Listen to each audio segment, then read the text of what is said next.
Hello viewers, welcome செய்கிறேன் அக்மல் ஃபுட்டுக்கு. இன்றைக்கி பார்த்தீங்கன்னா நம்ம வந்து ரொம்ப சுவை மிகுந்த ஒரு கத்திரிக்காய் வறுவல் தாங்க வந்து செய்ய போகிறோம். இந்த கத்திரிக்காய் வறுவலுக்கு நம்ம ஒரு பேர் கூட வந்து சொல்ல போகிறோங்க, கத்திரிக்காய் 65 அப்படின்னு. அந்த மாதிரி சொல்லி பசங்களுக்கு வந்து நம்ம வந்து கொடுக்கக்குள்ள ரொம்பவே வந்து விருப்பமாக வந்து சாப்பிடுவாங்க. நம்ம வந்து 2 விதமாக வந்து இந்த கத்திரிக்காய்க்கு வந்து வறுக்க போகிறோம். எப்படின்ட்டு நம்ம வந்து பார்க்கலாம் வாங்க. பாருங்கள், நான் வந்து ஒரு பெரிய கத்திரிக்காய் வந்து எடுத்திருக்கேன். இந்த மாதிரி உங்களுக்கு பெரிய கத்திரிக்காய் இல்லை அப்படின்னா நார்மலாக என்ன இருக்கோ அந்த கத்திரிக்காய் கூட நம்ம வந்து யூஸ் பண்ண முடியும்.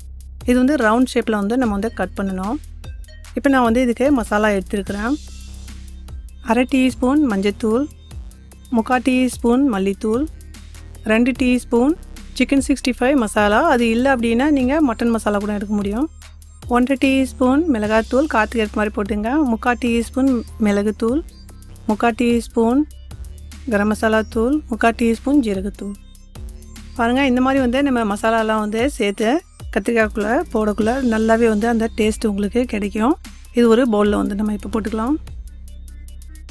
இது கூடயே வந்து நம்ம வந்து இஞ்சி பூண்டு விழுது போட்டுக்கலாம். ஒரு 3/4 டீஸ்பூன் வந்து எடுத்தால் போதும், அதிகமாக போடணுன்ட்டுலாம்.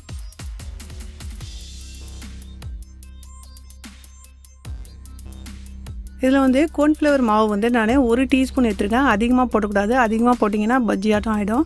கோர்ன்ஃப்ளவர் மாவு இல்லை அப்படின்னா நீங்கள் அரிசி மாவு வந்து 1 டீஸ்பூன் போட்டுங்க. இந்த மாதிரி போடக்குள்ளே நம்மளுடைய மசாலாலாம் உளுந்து வராது வறுக்கக்குள்ளே. தேவையான அளவு உப்பு போட்டுக்கலாம். 1 டீஸ்பூன் லெமன் ஜூஸ், அதிகமாக போடக்கூடாது.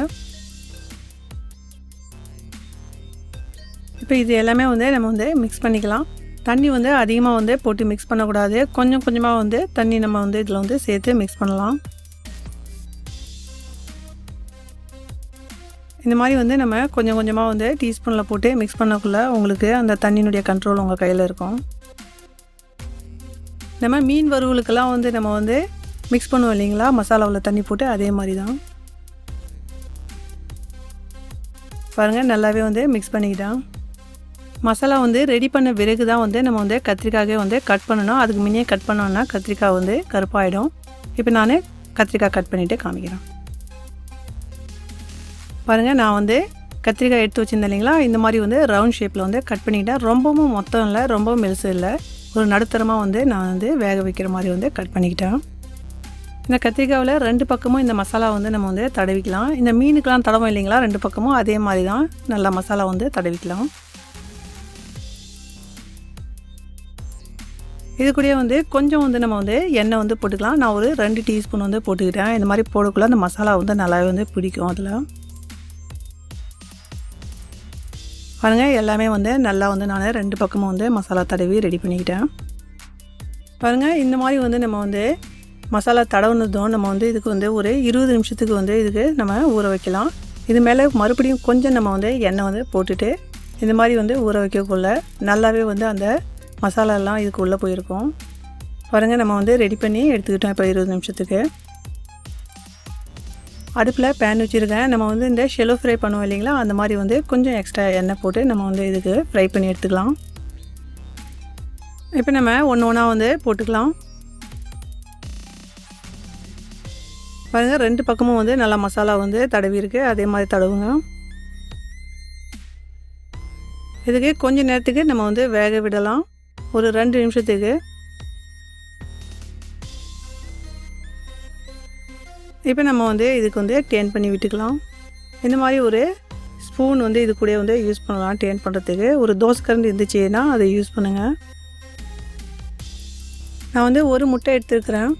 இது கூடயே வந்து கொஞ்சமாக வந்து நம்ம வந்து மிளகு போட்டுக்கலாம். மிளகுத்தூள் வந்து ஒரு 3/4 டீஸ்பூன் எடுத்துருக்கேன். கொஞ்சமாக வந்து உப்பு போட்டுக்கலாம். இதில் பார்த்தீங்கன்னா நான் வந்து ஒரு 2 டேபிள் ஸ்பூன் இருக்கும் மில்க் வந்து சேர்த்துக்கிட்டேன். அதிகமாக வந்து சேர்க்கக்கூடாது. இதுக்கு நல்லா நம்ம வந்து மிக்ஸ் பண்ணிக்கலாம்.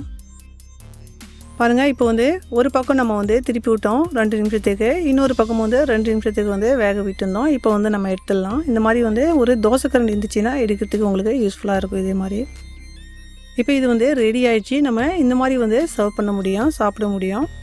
பசங்க பார்த்திங்கன்னா கத்திரிக்காய்னா அவ்வளோவா விருப்பப்பட மாட்டாங்க. இப்போ அவங்களுக்கு நம்ம வந்து இன்னொரு மெத்தட் வந்து செய்யலாம்.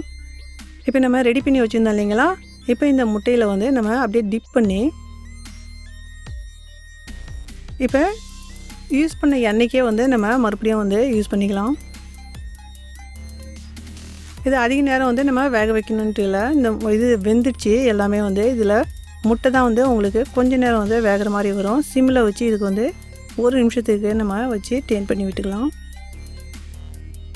இந்த மாதிரி வந்து முட்டையில் நம்ம வந்து டிப் பண்ணி போடக்குள்ள அந்த மசாலாவும் நம்ம போட்டு முதல்ல வந்து வேக வச்சுருந்தோம். இந்த மாதிரி பசங்களுக்கு வந்து நம்ம வந்து செய்யக்குள்ள நல்லாவே வந்து விருப்பமாக வந்து சாப்பிடுவாங்க. நீங்கள் வந்து மசாலாவிலையும் சாப்பிட முடியும். இந்த மாதிரி வந்து செகண்ட் ஸ்டெப் உங்களுக்கு தேவைப்பட்டுச்சுன்னா அதுவும் வந்து நீங்கள் ஃபாலோ பண்ணி சாப்பிட முடியும். எது உங்களுக்கு விருப்பமாக இருக்கோ அதே மாதிரி வந்து செஞ்சு சாப்பிடுங்க. இந்த ரெசிபி பிடிச்சிருந்தா மறக்காத ஃபேமிலி அண்ட் ஃப்ரெண்ட்ஸோட ஷேர் பண்ணுங்கள். உங்கள் உறவினர்களோடையும் ஷேர் பண்ணுங்கள். பக்கத்தில் இருக்கிற பெல் பட்டனுக்கு ப்ரெஸ் பண்ணிங்கன்னா நான் போகிற ரெசிபி உடனுக்குடன் உங்கள் மொபைலில் வந்து சேரும். என்னது சேனலில் பார்த்தீங்கன்னா நான் வந்து ஒரு 2 வந்து ஸ்நாக் வந்து உங்களுக்கு செலக்ட் பண்ணி கீழே கொடுக்குறேன். ரொம்பவே வந்து டேஸ்டியாக இருக்கும். மிளகா பஜ்ஜி பார்த்தீங்கன்னா அது அவ்வளோ டேஸ்டியாக இருந்ததுங்க. அதே மாதிரி வந்து முறுமுறு இருக்கிற பட்டேட்டோ பக்கோடாவும் வந்து ரொம்பவே டேஸ்டியாக இருந்ததுங்க. தேவைப்பட்டுச்சுன்னா கீழே பார்த்துங்க, லிங்க் கொடுக்குறேன். Enjoy food.